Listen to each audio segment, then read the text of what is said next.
कि अगर सरकारी नौकरी के चक्कर में है, मैथ लीजिए, कोई दिक्कत नहीं, सारा आपका सब्जेक्ट स्ट्रांग हो जाएगा।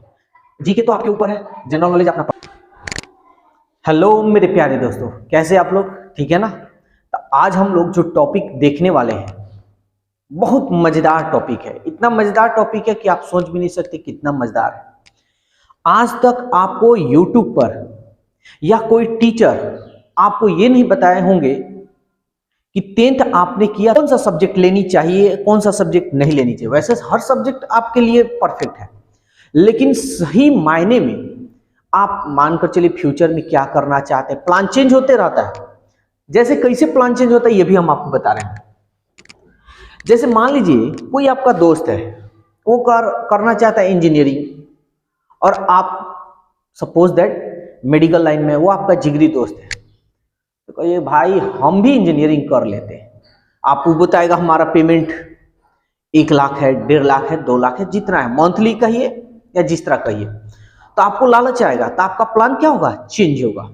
सपोज दैट सीए का आप पढ़ाई करना चाहते हैं और आपका दोस्त मेडिकल में है। मेडिकल वाला बोलेगा भाई मेरा पैसा तो इतना आएगा, हम तनख्वाह मेरी मंथली इतना कमाएंगे, ये कमाएंगे। आपको लालच होगा और आप प्लान क्या कीजिएगा? चेंज कीजिएगा। तो इस सिचुएशन में आपको सही सब्जेक्ट लेने की जरूरत है। तो आज हम वही टॉपिक बताएंगे। बहुत मजेदार टॉपिक होगा। वीडियो को पूरा अंत तक देखिएगा। और एक रिक्वेस्ट है, 10 मिनट का वीडियो बनाएंगे, ज्यादा मिनट का नहीं बनाएंगे, 10 मिनट। और कोशिश आपको ये करना है, इस वीडियो को ज्यादा से ज्यादा शेयर कीजिएगा, क्योंकि ये जो वीडियो बन रहा है आप लोग के राय पे ही हम बना रहे हैं। आप लोग कमेंट्स किए, राय दिए कि भाई सर वीडियो बनाइए। जो 10th के बाद हम लोगों को बहुत कंफ्यूजन है, जो मेरे पास से बच्चे पढ़े, पास किए, और उन लोगों को कंफ्यूजन है कि क्या ले। वैसे भी हम पास किए जो भी बच्चे, हम ऑफलाइन भी बताए। तो आज हम YouTube पर वीडियो बना रहे हैं, तो इस वीडियो को शेयर जरूर कीजिएगा। ऐसा वीडियो कहीं नहीं मिलेगा। आप YouTube पर सर्च मार कर देखिएगा 10th के बाद क्या ले, कहीं नहीं मिलेगा। लेकिन हम जो तरीका बताएंगे आपको परफेक्ट तरीका बताएंगे, ठीक है? यानी सब्जेक्ट कौन सा ले, 10th के बाद कौन सा विषय लेकर पढ़े। बहुत ध्यान पूर्वक देखिएगा। 10 मिनट, ज्यादा हम समय नहीं लेंगे आपका, बस ध्यान पूर्वक देखिएगा। जो भी हम बताएंगे एकदम फैक्ट बताएंगे।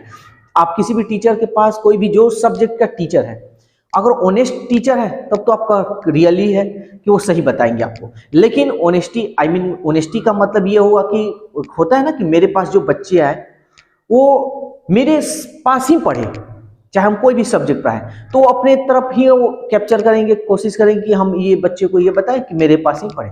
लेकिन हम मैथ्स के टीचर हैं और आपको अच्छी तरह से मालूम है, जो हम आपको A to Z 10th भी पढ़ाते हैं, 11th भी पढ़ाते हैं, 12th भी, JEE IIT का भी तैयारी कराते हैं, प्लस कंपटीशन का भी तैयारी कराते हैं, सारे चीज का। तो हमें अच्छी तरह से इसका नॉलेज है, तजुर्बा है।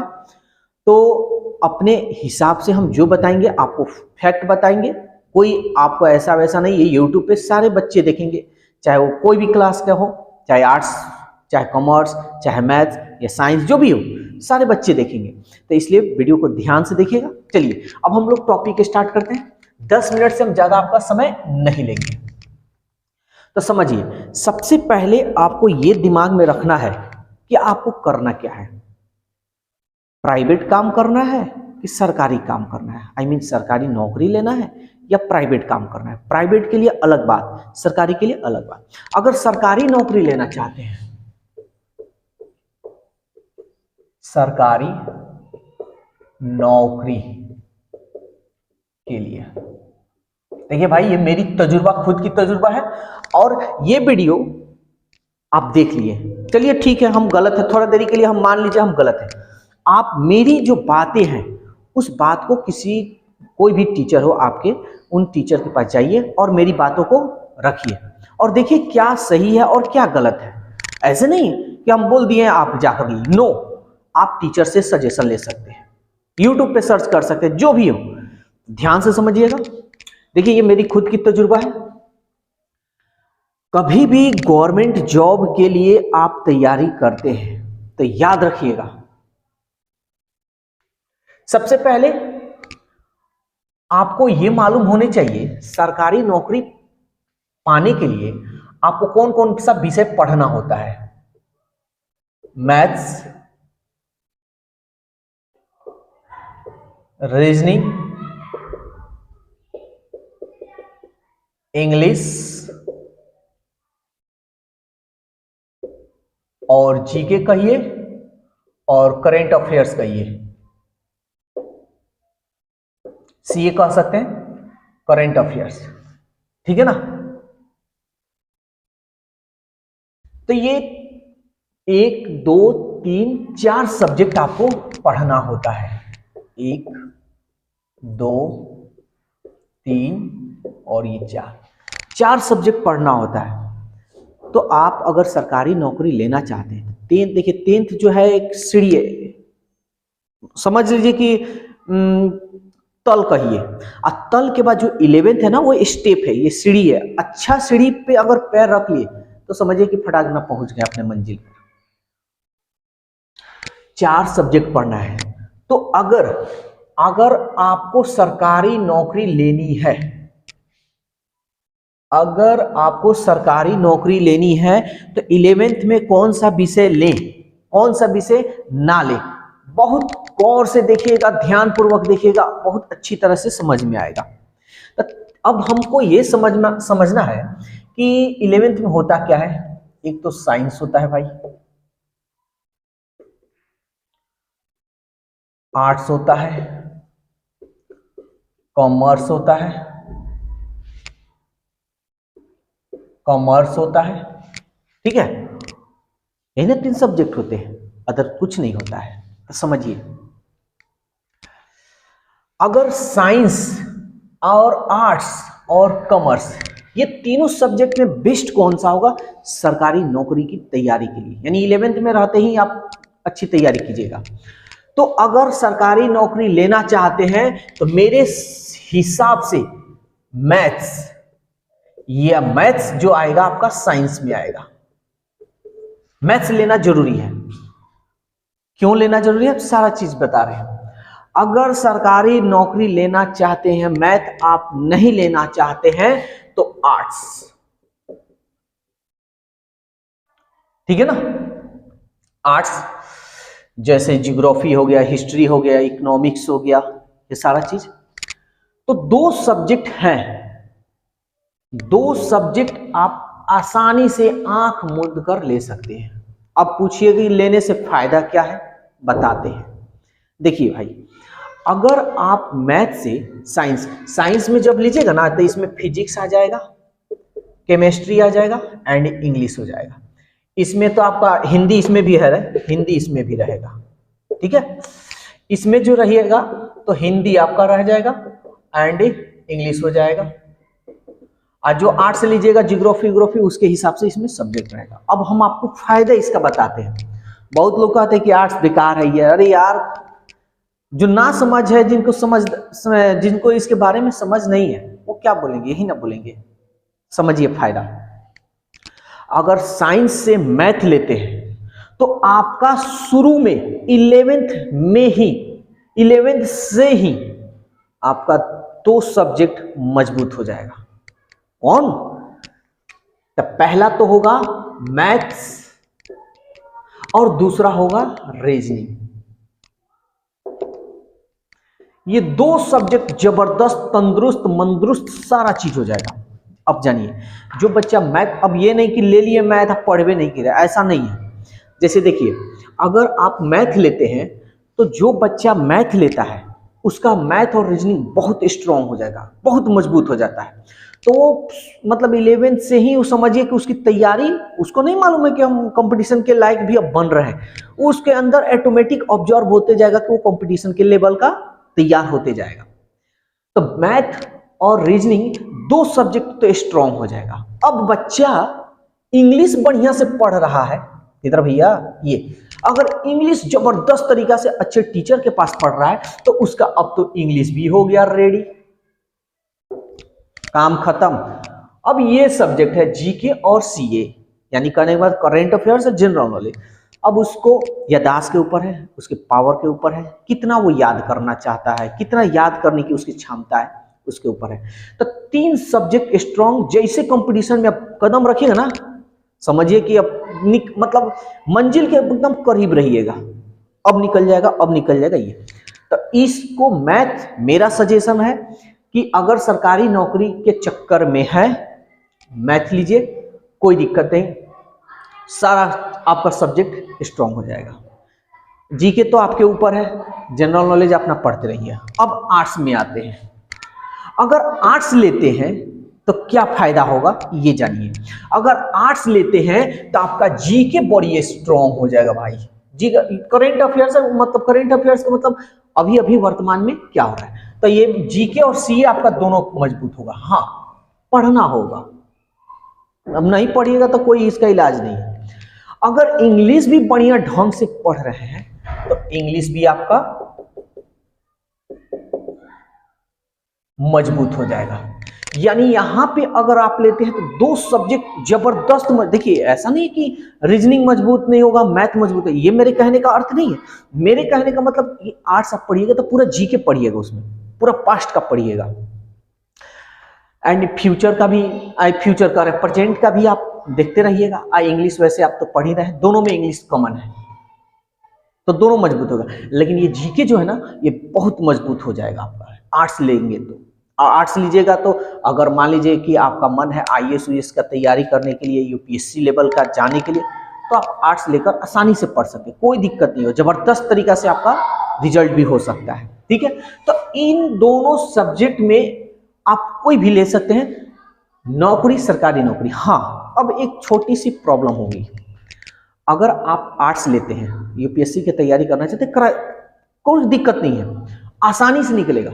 लेकिन थोड़ा सा यहाँ पे अगर बेस आपका स्ट्रॉन्ग है ना, 10th में मैथ बढ़िया से पढ़े हैं, बेस स्ट्रॉन्ग है, तो कोई दिक्कत नहीं, मैथ आपका भी स्ट्रॉन्ग रहेगा। वो तो कंपटीशन में पढ़िएगा तो स्ट्रॉन्ग हो जाएगा। तो थोड़ा सा मैथ यहाँ पे डाउन हो जाता है। लेकिन साइंस जब लीजिएगा ना, तो ये आपका 3 subject math, reasoning, English strong होगा। और आर्ट्स लीजिएगा तो जीके और इंग्लिश स्ट्रॉन्ग होगा। यहाँ पे रीजनिंग की बात है तो बच्चे के माइंड के ऊपर है कि उसका मेंटलिटी किस तरह का। अगर मेंटलिटी उसका अच्छा है, मैथ में जैसे देखिए 10th लेवल का मैथ अगर वो बहुत बढ़िया से पढ़ा है, बढ़िया से बना रहा है, तो समझिए उसका रीजनिंग भी यहाँ पे मजबूत हो जाएगा, रीजनिंग भी स्ट्रॉन्ग। अब मैथ उसका बेस स्ट्रॉन्ग है तो मैथ पढ़ेगा तो उसका स्ट्रॉन्ग हो जाएगा। तो भाई लोग, अगर नौकरी, सरकारी नौकरी लेना है तो आंख मूंद कर मैथ नहीं तो आर्ट्स लीजिए, ठीक है ना। अब रहा बात, क्या कॉमर्स नहीं ले सकते हैं, कोई दिक्कत नहीं है, आसानी से ले सकते हैं, कॉमर्स भी आप ले सकते हैं। लेकिन कॉमर्स जो होता है ना भाई, कॉमर्स में थोड़ा मैथ इसके पीछे हो जाता है। यानी कॉमर्स लेने का मतलब हो गया कि मैथ आपको पीछे कर देगा। मैथ, अब हाँ बेस मजबूत है तो कॉमर्स ले सकते हैं, मैथ जो होगा वो आपका पीछे हो सकता है।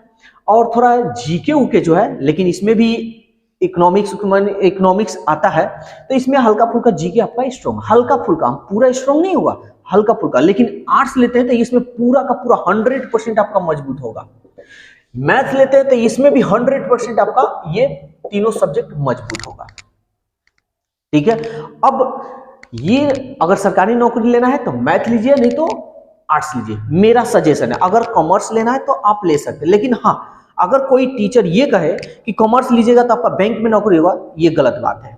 क्योंकि बैंक का नौकरी तब होगा जब आपका मैथ, रीजनिंग, इंग्लिश और जीके और सीए यानी करंट अफेयर्स, ये चारों सब्जेक्ट आपका मजबूत हो। इस रीजनिंग से, इस कॉमर्स से क्वेश्चन कोई पूछता नहीं है। हाँ, बैंक में है कि कॉमर्स लेवल का अकाउंट का जो होता है वो हिसाब किताब आता है, तो इससे कोई आपका लेना और देना नहीं है। ठीक है, हाँ, कॉमर्स लेकर अगर आप सीए करना चाहते, चार्टेड अकाउंटेंट का तैयारी करते हैं, तो ये परफेक्ट है, 100% यही लीजिएगा।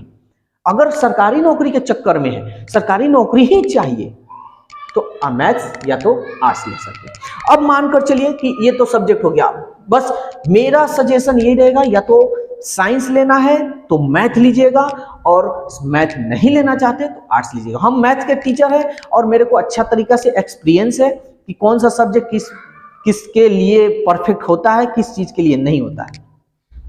तो ये तो 2 सब्जेक्ट हमने आपको बता दिया। अब रहा बात, जैसे अब बायोलॉजी हो गया, तो बायोलॉजी तब लीजिएगा जब आपको मेडिकल लाइन में जाना हो। अगर मेडिकल लाइन में डॉक्टर, सर्जरी वर्जरी जो भी है, nurse Urs A to Z जो भी हो, मेडिकल लाइन में जाना हो तो बायोलॉजी आंख मूंद कर लीजिएगा। और मैथ ऐसा सब्जेक्ट है ना कि केवल मेडिकल लाइन को छोड़कर किसी लाइन में एंट्री कर सकते हैं, किसी भी लाइन में कोई आपको रोकने टोकने वाला नहीं है। मैथ अगर मान कर चलिए सरकारी नौकरी हमको नहीं करना है, चलिए नहीं करना है, इंजीनियरिंग में हम घुस जाएंगे, कोई दिक्कत नहीं। इंजीनियरिंग नहीं कर रहे हैं, कंप्यूटर लाइन में घुस जाएंगे, कंप्यूटर लाइन में नहीं मेरे को जाना है, बिजनेस लाइन में घुस जाएंगे। यानी मैथ लेने से यही बेनिफिट है कि आप किसी भी लाइन में जा सकते हैं, बस मेडिकल को मेडिकल को छोड़कर। लेकिन अगर एक्स्ट्रा में अगर इसमें बायोलॉजी ले लेते हैं तो आपका वो भी चांस हो गया। तो भाई एक्स्ट्रा लेने या ना लेने का हम सजेशन नहीं दे सकते, आपके मेंटेलिटी के ऊपर है। बहुत ऐसे बच्चे हैं कि ले लेते हैं, आप पढ़ते हैं ही नहीं, तो उससे कोई नहीं हो, कुछ होने वाला नहीं। बायोलॉजी लेना है तो मेडिकल लाइन के लिए, हाँ अब ये सोचेंगे बंदे कि हम इंजीनियरिंग लाइन में जाने के लिए जा सकते हैं, लेकिन इसमें एक्स्ट्रा इनको मैथ लेना पड़ेगा तब होगा। तो बायोलॉजी लीजिएगा तो मेडिकल लाइन में जाना है। कॉमर्स लीजिएगा, कॉमर्स लीजिएगा तो आपको चार्टेड अकाउंटेंट प्रोफेशनल कोर्स के लिए परफेक्ट है। प्रोफेशनल कोर्स मतलब कोई एक्स्ट्रा प्राइवेट सेक्टर में जाना चाहते हैं, ऐसा नहीं है कि कॉमर्स लेने के बाद गवर्नमेंट में नहीं जा सकते, जा सकते हैं, लेकिन इससे थोड़ा जो बेस होता है ना वो थोड़ा वीक हो जाता है और कुछ नहीं है। तो ये सारे सब्जेक्ट था, तो याद रखिएगा अगर आप मैथ लेते हैं तो सारे मतलब कोई चीज में भी आप एडमिशन ले सकते हैं। लेकिन अगर आप कॉमर्स या आर्ट्स लेते हैं तो इसमें थोड़ा पाबंदी हो जाता है, बहुत ऐसे चीज होता है जहां पे आप नहीं जा सकते, लेकिन मैथ लेने का मतलब सब में जा सकते हैं। लेकिन हमारा सजेशन यही रहेगा, अगर सरकारी नौकरी का व्यू से आप तैयारी करना चाहते हैं तो या तो मैथ लीजिए नहीं तो आर्ट्स लीजिए। बायोलॉजी भी ले सकते हैं, कॉमर्स भी ले सकते हैं, दोनों, लेकिन आपका बेस जो मजबूत होगा मैथ्स और आर्ट्स से होगा, ठीक है ना। तो चाहे वो आर्मी में हो चाहे किसी भी डिफेंस में हो तो जा सकते हैं मैथ लेकर। मैथ बहुत बढ़िया सब्जेक्ट है, आप मैथ और आर्ट्स दोनों बढ़िया सब्जेक्ट है, दोनों में से कोई ले सकते हैं सरकारी नौकरी। लेकिन अगर प्रोफेशनल कोई कोर्स करना है, जैसे हमको मेडिकल लाइन में जाना है तो बायोलॉजी लीजिए, अगर हमको इंजीनियरिंग बनना है तो मैथ लीजिए, हमको यूपीएससी की तैयारी करना है, आईएएस आईपीएस हमको बनना है तो आर्ट्स लीजिए। हमने यहाँ पूरा चीज बता दिया, ठीक है ना। और अपनी राय कमेंट्स में जरूर दीजिएगा भाई लोग, और ये जो वीडियो है इस वीडियो को ज्यादा से ज्यादा आप लोग शेयर कीजिएगा, क्योंकि ये मेहनत आप लोग के लिए की है, तो इस मेहनत का फल हमें भी मिलना चाहिए। वीडियो अच्छा लगेगा तो लाइक सब्सक्राइब जरूर कीजिएगा, ठीक है ना। तो आज के लिए बस इतना ही रहने देते हैं, इसमें अगर कोई भी डाउट, ठीक है, तो आज के लिए बस इतना ही। फिर हम लोग कल मिलेंगे नए वीडियो के साथ, नए टाइमिंग के साथ। Okay, bye bye.